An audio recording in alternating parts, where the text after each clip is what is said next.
Everyone, I welcome you all to awakening classes. JKSSB finance account assistant के लिए हम economics का portion कर रहे थे। आज के इस लेक्चर में हम डिमांड एनालिसिस को with the help of MCQs cover करेंगे। लास्ट 2-3 डेज से due to health constraint lecture नहीं आ रहे थे, आपके बहुत मैसेजेस भी आए, बट आज से लेक्चर जो है वो कंटिन्यूसली मैं करने की कोशिश करूंगा। सो बिना टाइम वेस्ट के लेक्चर को स्टार्ट करते हैं। पहले आप खुद आंसर ट्राई करेंगे, उसके बाद ही एक्सप्लेनेशन को सुनेंगे, ठीक है। पहले आपने खुद ट्राई करना है, पॉज करके क्वेश्चन में रखूंगा स्क्रीन में, आपने खुद ट्राई करना है, देन उसके बाद आपने एक्सप्लेनेशन को सुनना है ताकि ये टॉपिक अच्छे वे में प्रिपेयर हो जाए for your exam. So the very first question is the law of demand states that if there is a increase in product selling price, तो इसका इंपैक्ट क्या होगा। Option A, the quantity demanded for that good will decrease. Second, the quantity supplied of that good will decrease. the quantity demanded of that good will increase or the quantity supplied of that good will increase। ठीक है, I hope you have tried it. देखो इसका answer है option A. पहले हम इसको समझते हैं। ये कहता है कि लॉ ऑफ डिमांड ये चीज कहता है अगर प्रोडक्ट का सेलिंग प्राइस बढ़ रहा है, ठीक है, अगर किसी प्रोडक्ट का प्राइस जो है बढ़ रहा है, उसकी वजह से क्या होगा। सिंपली देखो यार, मतलब सिंपल समझो, इकोनॉमिक्स ना मतलब समझने वाली चीज है। फॉर एग्जाम्पल आपने एक फोन लेना है ना, आपको आपकी जॉब लगी, उसके बाद आपने फोन लेना है, OnePlus का फ़ोन लेना है जी, मेरे पास वही है, आप भी वही लोगे। OnePlus का आपने फ़ोन लेना है। OnePlus का फ़ोन सपोज करो 18,000 का है आज, ठीक है। थोड़े दिनों के बाद यही OnePlus का फ़ोन 18,000 वाला चला जाता है 25,000 में, मान लेते हैं। कितना चल जाता है? 25,000 में। तो क्या आप ये फ़ोन लोगे उस टाइम? नहीं लोगे, इतना महंगा फ़ोन नहीं लोगे। तो जब भी किसी चीज़ का प्राइस बढ़ता है, उसकी डिमांड जो है वो मार्केट में क्या हो जाती है? कम हो जाती है। ये नॉर्मल गुड के केस में होता है। नॉर्मल गुड क्या होता है, इंफीरियर गुड क्या होता है, वो मैं बाद में बताऊंगा। बट सिंपली क्या होता है कि जिस भी चीज का प्राइस बढ़ता है उसकी डिमांड कम हो जाती है। तो यही क्वेश्चन था। तो ये कुछ मुश्किल था? नहीं था। और यही होता है law of demand. Law of demand क्या कहता है, मैं अभी ग्राफ बना के बताता हूँ आपको। लॉ ऑफ डिमांड ये कहता है, सपोज करो यहाँ पर किसी चीज का प्राइस है, वाई एक्सिस में प्राइस ले लेता हूँ और एक्स एक्सिस में क्वांटिटी डिमांडेड ले लेता हूँ। तो जिस चीज का प्राइस ज्यादा होगा, देखो ये ऊपर है तो प्राइस ज्यादा है, तो उसकी डिमांड क्या होगी? कम होगी। इस तरह से ग्राफ आता है, इस तरह, इसको बोलते हैं डिमांड कर्व। क्या बोलते हैं इसको? Demand curve. डिमांड कर्व क्या? जिसका प्राइस ज्यादा है, देखो इधर प्राइस ज्यादा है तो डिमांड कम है, देखो डिमांड कम है। बट इधर देखो, इधर प्राइस कम है तो प्राइस कम है तो डिमांड ज्यादा है। तो जिस चीज का प्राइस कम होता है उसकी डिमांड ज्यादा होती है, और जिसका प्राइस ज्यादा होता है उसकी डिमांड कम होती है। अब आप बोलोगे सर ये डिमांड होती क्या है? देखो डिमांड होती है किसी चीज को लेने की एक कंज्यूमर की इच्छा। A consumer want to buy something, उस चीज की डिमांड बन जाएगी। बट सिर्फ उसकी बाय करने की जो इच्छा है उससे काम नहीं चलता, उसके पास पैसे भी होने चाहिए। तो दोनों चीजें होनी चाहिए। जब भी एक जो कंज्यूमर है जो सामान लेना चाहता है, वो विलिंग भी है किसी चीज को लेने के लिए, और वो एबल भी है, मतलब उसके पास पैसे भी हैं उस चीज को लेने के लिए, तो वो चीज की क्या बढ़ जाती है? डिमांड। वो क्या क्रिएट करता है? डिमांड। और लॉ ऑफ डिमांड क्या कहता है वो मैंने ग्राफ की हेल्प से आपको बता दिया। बट जब हम लॉ ऑफ डिमांड की बात करते हैं, हम सिर्फ प्राइस और क्वांटिटी डिमांड की बात करते हैं। किसी चीज का प्राइस बढ़ रहा है तो उसकी डिमांड कम हो जाएगी। बाकी चीजों को कांस्टेंट रखते हैं। किन चीजों को कांस्टेंट रखते हैं ये याद रखना। Taste and preference. देखो ना, अब कई बार अगर सपोज करो मुझे खाने में पनीर पसंद है, अब पनीर मेरे को पसंद है तो उसकी अगर प्राइस बढ़ भी जाता है मैं तब भी खा लूंगा। तो टेस्ट एंड प्रेफरेंस को की वजह से कई बार क्या होता है, प्राइस बढ़ने की वजह से डिमांड में कोई इतना फर्क नहीं पड़ता। तो टेस्ट एंड प्रेफरेंस को हमें कांस्टेंट रखना है, ठीक है। इसको कांस्टेंट रखना मतलब इसको फिक्स करके हमने देखना है कि प्राइस बढ़ने से डिमांड में क्या फर्क पड़ता है। सेकंड, इनकम में कोई चेंज नहीं होना चाहिए। इनकम फिक्स है। अगर मेरी आज 50,000 इनकम है मंथली तो मैं उतनी ही फिक्स करके चेक करूंगा, तो इनकम में कोई चेंज नहीं होना चाहिए। अदर गुड जो है उसका प्राइस भी फिक्स रखेंगे। अदर गुड फॉर एग्जांपल अगर कोई पर्सन टी ले रहा है, टी की जगह सपोज कर टी का प्राइस बढ़ जाता है तो वो कॉफी खरीदना शुरू हो जाएगा, वो कॉफी पीना शुरू हो जाएगा। तो ये दूसरे गुड को हमने फिक्स रखना है, इनको चेंज नहीं करना है, ये भी याद रखना। 3 चीजें होगी। और कंज्यूमर की एक्सपेक्टेशन, कई बार कंज्यूमर की एक्सपेक्टेशंस की वजह से भी क्या होता है कि प्राइस का डिमांड में रिलेशन अच्छे से हमें समझ नहीं आता। फॉर एग्जांपल अगर दिवाली आने वाली हो तो हमें पता है दिवाली में रेट कम हो जाएंगे, तो कंज्यूमर की एक्सपेक्टेशंस है ना दिवाली में रेट कम हो जाएंगे, उसको भी हमने क्या करना है? कांस्टेंट रखना है। तो 4 चीज़ों को हम कांस्टेंट रखते हैं। टेस्ट एंड प्रेफरेंस को, इनकम में कोई चेंज नहीं होना चाहिए। सेकंड, अदर गुड का प्राइस फिक्स रखना है, और एक्सपेक्टेशंस को क्या करना है? फिक्स करना है। फिर हम देखते हैं प्राइस के बढ़ने से डिमांड में क्या फर्क पड़ता है, इसी को हम लॉ ऑफ डिमांड कहते हैं, ठीक है। I hope this question is clear to you. Moving towards next question, which of the following are determinants of demand for a product या सर्विस। तो किसी भी प्रोडक्ट की डिमांड को क्या क्या चीज जो है उसको इंपैक्ट करती है? Price of the product, income of the buyer, desire to purchase the product, या ऑल ऑफ द अबव। पहले खुद ट्राई करो। I hope you have tried it. देखो इसका आंसर है ऑल ऑफ द अबव। देखो डिमांड किसी प्रोडक्ट की किस किस चीज़ पे डिपेंड करेगी। पहली बात उसके प्राइस में डिपेंड करेगी, तो बिल्कुल करेगी, जिस चीज़ का प्राइस ज़्यादा होगा उसकी डिमांड कम होगी। Second, income of the buyer, भाई इस पे भी डिपेंड करेगी। बायर के पास पैसे ही नहीं है तो वो कैसे डिमांड क्रिएट करेगा, पैसे होंगे तो किसी चीज़ की डिमांड क्रिएट करे, तो इस पे भी डिपेंड करेगा। Desire to purchase the product, अब उसके पास पैसे भी हैं, गुड भी है, बट उसको उस चीज़ को लेने की इच्छा भी तो होनी चाहिए। उसको वो चाहिए नहीं, फॉर एग्जाम्पल उसको वो चाहिए ही नहीं है, तो फिर जितनी मर्जी वो चीज़ क्रिएट करें उसका कोई बेनिफिट नहीं है। ठीक है, आई होप ये आपको क्वेश्चन क्लियर हो गया होगा।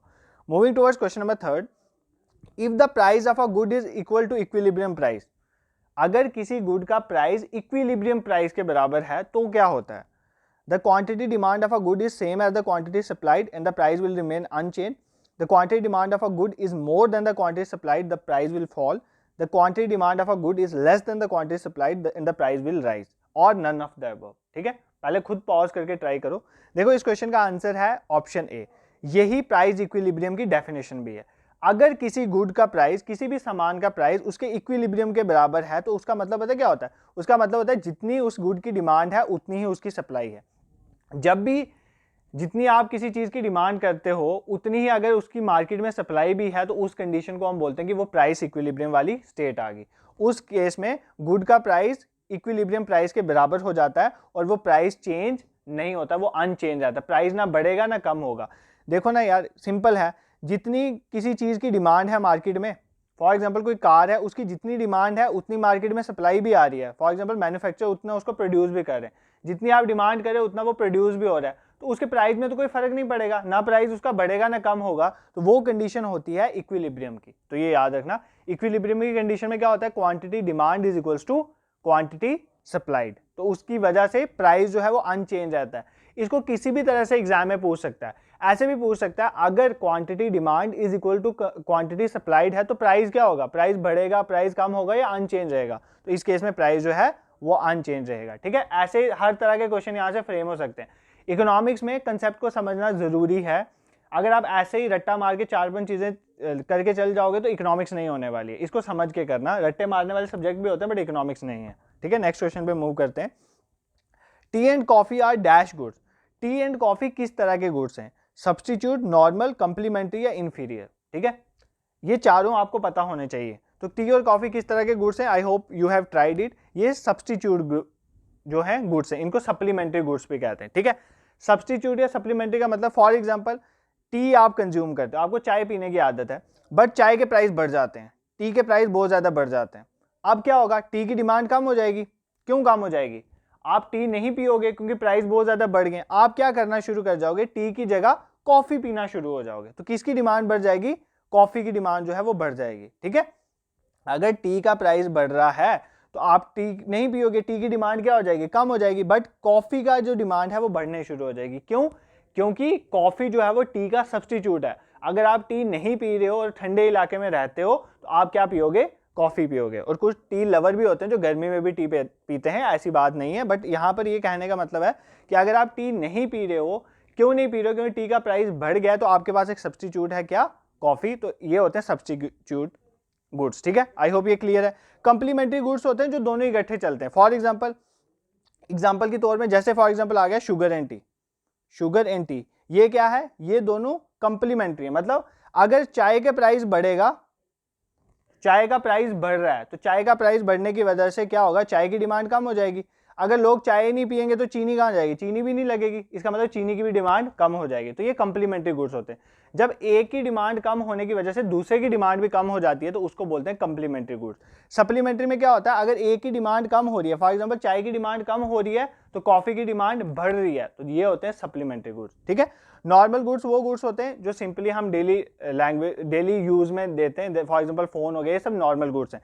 इन्फीरियर गुड्स वो गुड्स होते हैं जब आपकी इनकम बढ़ जाती है, आप उन गुड्स को कंज्यूम करना बंद कर देते हो। फॉर एग्जांपल एक पुअर पर्सन है तो वो क्या खाएगा, सिंपली व्हीट वगैरह चीजें खाएगा, बट अगर उसकी इनकम बढ़ जाएगी वो ब्रेड की तरफ स्विच करना शुरू हो जाएगा और भी अच्छी डाइटरी चीजें खाएगा, तो वो क्या हो जाती हैं, इन्फीरियर गुड्स बन जाती हैं। जब एक इनकम बढ़ती है तो पर्सन अपनी इन्फीरियर गुड्स को कंज्यूम करना छोड़ देता है। तो ये चार चीजें आपको पता होनी चाहिए। Moving towards next concept, if the price elasticity is equals to 1, then, अगर प्राइस इलास्टिसिटी 1 के बराबर है तो क्या होगा। डिमांड इलास्टिक होगी, डिमांड यूनिटरी इलास्टिक होगी, डिमांड इन इलास्टिक होगी या डिमांड रिलेटिवली इलास्टिक होगी। तो ये चीज़ आपने, ये क्वेश्चन आपने करना है, this is very important question, exam में पूछे जाने के बहुत चांसेस हैं इसके। तो जब भी प्राइस इलास्टिसिटी 1 होती है उसका मतलब क्या होता है, उसका मतलब होता है डिमांड इज यूनिटरी इलास्टिक। उस केस में हम डिमांड को क्या बोलते हैं, यूनिटरी इलास्टिक। देखो आपको पहले पता होना चाहिए प्राइस इलास्टिसिटी क्या होती है। प्राइस इलास्टिसिटी की डेफिनेशन ये होती है कि अगर आप क्या करते हो, अगर आप प्राइस को चेंज करते हो किसी भी गुड की, अगर आप प्राइस को चेंज करते हो किसी गुड की, परसेंटेज चेंज इन प्राइस, उसकी वजह से आप देखते हो उसकी डिमांड में कितना फर्क पड़ रहा है। ठीक है, आपने क्या किया, प्राइस को चेंज किया, उसकी वजह से आप देखते हो कि डिमांड में कितना फर्क पड़ रहा है, that is known as price elasticity. ये होता है formula, percentage change in demand divided by percentage change in price. मतलब आपने प्राइस में चेंज करा, उसकी वजह से डिमांड में कितना फर्क आ रहा है। ठीक है, अब प्राइस इलास्टिसिटी की क्या क्या वैल्यू पे क्या बोलते हैं उसको ये याद रखना। जब प्राइस इलास्टिसिटी की वैल्यू 1 होती है उसको क्या बोलते हैं, यूनिटरी इलास्टिक। इसका मतलब ये होता है कि जितना आप प्राइस में चेंज कर रहे हो उतनी ही डिमांड चेंज हो रही है। ठीक है, अगर प्राइस आप बढ़ा रहे हो तो डिमांड बढ़ेगी और इसी तरह से ये चलेगा। ठीक है, जितना परसेंटेज चेंज हो रहा है प्राइस में उतना ही चेंज हो रहा है डिमांड में। सॉरी, प्राइस बढ़ाओगे तो डिमांड कम होगी, ये भी ध्यान में लेके चलना। अगर आपकी, ध्यान से सुना, अगर आपकी प्राइस इलास्टिसिटी की वैल्यू 0 है, इसका मतलब क्या है, 0 कब होगा, ये 0 तभी होगा अगर आपका प्राइस चेंज हो रहा है बट डिमांड 0 है। मतलब आप प्राइस को तो चेंज कर रहे हो बट डिमांड में कोई फर्क नहीं पड़ रहा है। इस केस को बोलते हैं परफेक्टली इन इलास्टिक। क्या बोलते हैं, परफेक्टली इन इलास्टिक। मतलब आप प्राइस तो चेंज कर रहे हो बट डिमांड चेंज नहीं हो रही है, आपके प्राइस का डिमांड में कोई फर्क नहीं पड़ रहा है, इसको बोलते हैं परफेक्टली इन इलास्टिक। तो इसकी वैल्यू क्या होती है, 0।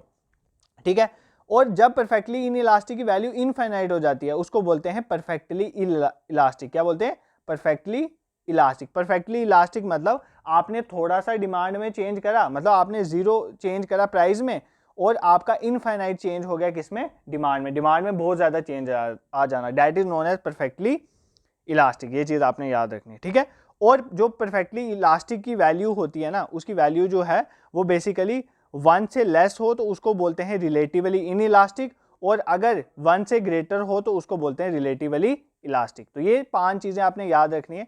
अगर नहीं भी समझ आए इसको याद कर लेना क्योंकि एग्जाम में ये पूछी जाती हैं। ठीक है, इसको बोलते हैं रिलेटिवली इलास्टिक। तो क्या देखा, अगर प्राइस इलास्टिसिटी 1 होती है तो उसको बोलते हैं यूनिटरी इलास्टिक। अगर प्राइस इलास्टिसिटी 0 होती है उसको बोलते हैं परफेक्टली इन इलास्टिक। अगर इनफाइनाइट होती है तो परफेक्टली इलास्टिक। अगर प्राइस इलास्टिसिटी लेस देन 1 होती है उसको बोलते हैं रिलेटिवली इन इलास्टिक, और अगर ग्रेटर देन 1 होती है उसको बोलते हैं रिलेटिवली इलास्टिक। तो ये सारी चीज़ें आपने याद रखनी है, इंपॉर्टेंट है, एग्जाम में पूछी जाती हैं। ठीक है, नेक्स्ट क्वेश्चन पे मूव करते हैं। The rise of an income in developing countries would led the demand curve to shift. देखो, अगर किसी कंट्री में इनकम बढ़ती है किसी पर्सन की तो जो डिमांड कर्व है वो कौन सी तरफ शिफ्ट होगी, राइट शिफ्ट होगी, लेफ्ट शिफ्ट होगी, डाउन शिफ्ट होगी, ये चीज़ हमें बतानी है। ठीक है, फॉर एग्जांपल ये होती है ना आपकी डिमांड कर्व, अभी बना के बताइए, प्राइस और क्वांटिटी डिमांडेड के बीच में इस तरह से ग्राफ आता है। अब बोल रहा है अगर इनकम बढ़ती है तो डिमांड कर्व कौन सी तरफ शिफ्ट होगी।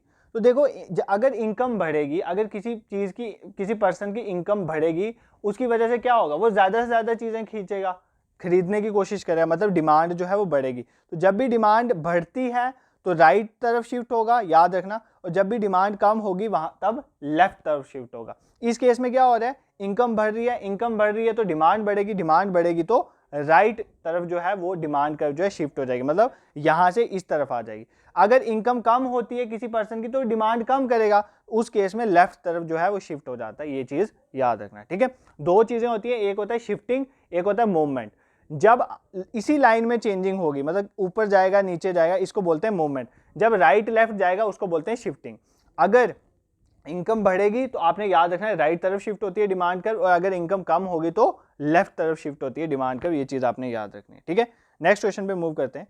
N inferior good is a commodity whose dash with an increase in income. Inferior good वो होता है अगर आपकी इनकम बढ़ेगी तो उसकी डिमांड क्या होगी, डिमांड गिरेगी, डिमांड बढ़ेगी, सप्लाई गिरेगी या सप्लाई बढ़ेगी। तो पहले आप खुद ट्राई करो इस क्वेश्चन को। देखो, इसका आंसर है बेसिकली ऑप्शन है।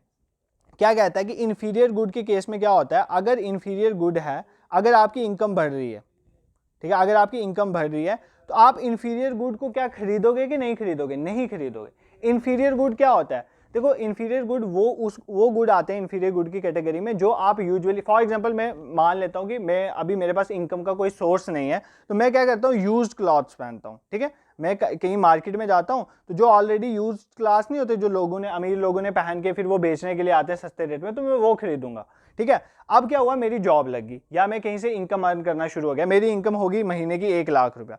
आपको लगता है कि मैं अब यूज्ड क्लॉथ पहनूंगा? मैं कभी नहीं पहनूंगा।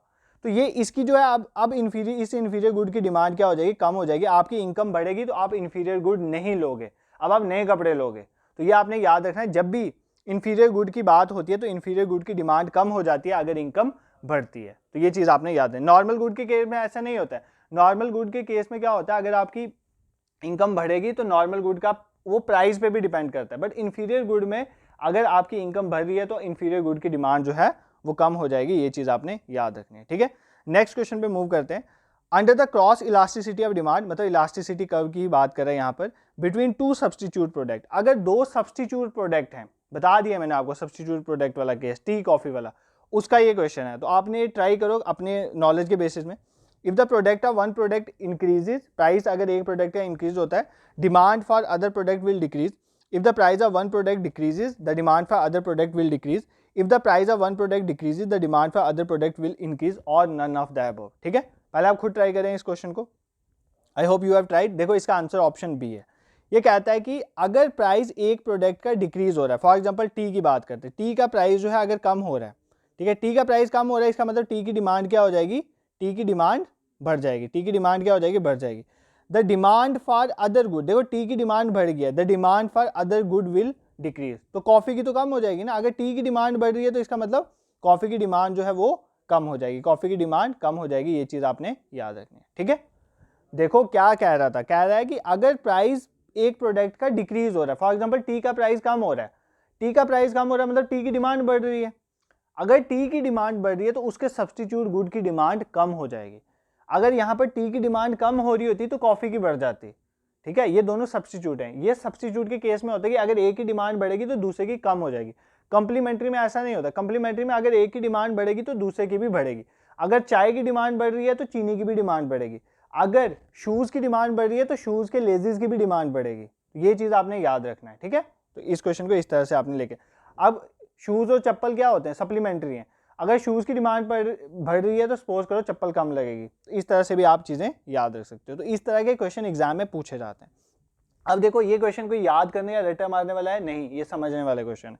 ये क्वेश्चन आपके लिए होमवर्क है, या आपने मुझे कमेंट सेक्शन में बताना, क्योंकि मैंने ऑलरेडी आपको एक्सप्लेन कर दिया। अगर प्राइस इलास्टिसिटी किसी डिमांड की गुड की 0.5 है तो उसकी डिमांड क्या होगी, इलास्टिक होगी, इन इलास्टिक होगी, यूनिटरी इलास्टिक। इसके लिए थोड़ा सर्च करना तो आपको इसका आंसर मिल जाएगा। नेक्स्ट क्वेश्चन में मूव करते हैं। Movement along the demand curve shows. Movement, देखो दो चीजें मैं बताया था, शिफ्ट और मूवमेंट। डिमांड कर्व में एक होता है शिफ्ट, शिफ्ट ऊपर और नीचे होगा। शिफ्ट का मतलब शिफ्ट राइटवर्ड तभी होता है अगर क्या होगी, डिमांड बढ़ेगी तो राइटवर्ड शिफ्ट होगा, अगर डिमांड कम होगी तो लेफ्टवर्ड शिफ्ट होगा। ये चीज आपने याद रखनी है। एक होता है मूवमेंट, मूवमेंट का मतलब होता है उसी में घूमना। फॉर एग्जाम्पल ऊपर चल जाना, मतलब यहाँ से इस तरफ एक्सटेंड हो जाना या इस तरफ एक्सटेंड हो जाना। यहाँ पर राइट लेफ्ट नहीं होता, अप डाउन होता है, ठीक है। अब बोल रहे हैं movement along the demand curve. अगर डिमांड कर्व में मूवमेंट हो रही है तो इससे क्या पता चलता है, एक्सपेंशन और कंट्रैक्शन हो रही है डिमांड की, मतलब डिमांड बढ़ या कम रही है, खाली एक्सपेंशन हो रही है डिमांड की, खाली कंट्रैक्शन हो रही है डिमांड की, या नन ऑफ द अबव, ठीक है। पहले खुद ट्राई करो। I hope you have tried. देखो इसका आंसर ऑप्शन ए है। इसकी वजह से हमें ये पता चलता है एक्सपेंशन हो रही है और कंट्रैक्शन हो रही है किसकी, डिमांड की। तो अगर मूवमेंट हो रही है तो उसकी वजह से क्या होता है, हमारी एक्सपेंशन भी हो सकती है और कंट्रैक्शन भी हो सकती है किसकी, डिमांड की, ठीक है। अब आप बोलोगे सर ये कैसे पता चलता है कि एक्सपेंशन हो रही है या कंट्रैक्शन हो रही है, ठीक है। ये कैसे पता चलता है, ये देखते हैं कैसे पता चलेगा। देखो अगर हम बात करते हैं, सपोज करो अगर किसी गुड की बात करते हैं, अगर वो गुड की डिमांड जो है, यहाँ पर आ गया हमारा प्राइस, अगर आ गया क्वांटिटी डिमांड, ठीक है। अगर किसी चीज़ का, इसी गुड की बात हो रही है, किसी और गुड की, अगर किसी गुड का प्राइस बढ़ रहा है, अगर प्राइस बढ़ रहा है तो उसकी डिमांड कम हो जाएगी। तो ये इस तरफ मूव कर रहा है ना। अगर ये ऊपर वाली तरफ मूव कर रहा है तो इसका मतलब समझ आना कंट्रैक्शन हो रही है, इसका मतलब समझ आना क्या हो रहा है, कंट्रैक्शन। और अगर इस तरफ मूवमेंट हो रही है तो उसको समझ आना एक्सटेंशन। अगर किसी केस में डिमांड बढ़ेगी तो उसको मान लेना एक्सटेंशन, और अगर किसी केस में डिमांड कम होगी तो उसको मान लेना कंट्रैक्शन। इस तरह से आपने याद रखना। ऊपर की तरफ जा रहा है तो कंट्रैक्शन हो रहा है, कंट्रैक्शन मतलब डिमांड कम हो रही है, एक्सटेंशन मतलब डिमांड बढ़ रही है। तो इस तरह से आपने याद रखना है, ठीक है। ये अभी मैं आपको एक्सप्लेन नहीं करूंगा, नेक्स्ट क्वेश्चन में एक्सप्लेन करूंगा, क्योंकि वो मैंने इसी तरह का क्वेश्चन आपके लिए डाला, इजी हो जाएगा आपको। What is the expansion in demand curve? Demand curve में एक्सपेंशन का क्या मतलब होता है, ठीक है, आपने बताना है। Rise of demand due to rise of supply, rise of demand due to decrease in price, reduction in price, lowering demand, rise in demand and rise in price. ठीक है, पहले खुद ट्राई करो। देखो इसका आंसर है ऑप्शन बी। देखो क्या है, यहाँ पर आ गया क्वांटिटी, यहाँ पे आ गया प्राइस, यहाँ पर आ गया क्वांटिटी डिमांडेड। ठीक है, ये आपकी डिमांड कर्व इस तरह से पहले बनी हुई। अब कहता है एक्सपेंशन क्या बताता है? एक्सपेंशन मैंने आपको बोला हमेशा क्या बताएगा, राइज ऑफ डिमांड। जिस तरफ राइज होगा डिमांड का उसको हम क्या बोलेंगे, एक्सपेंशन। तो अगर राइज हो रहा है डिमांड में तो प्राइस क्या होगा, कम होगा।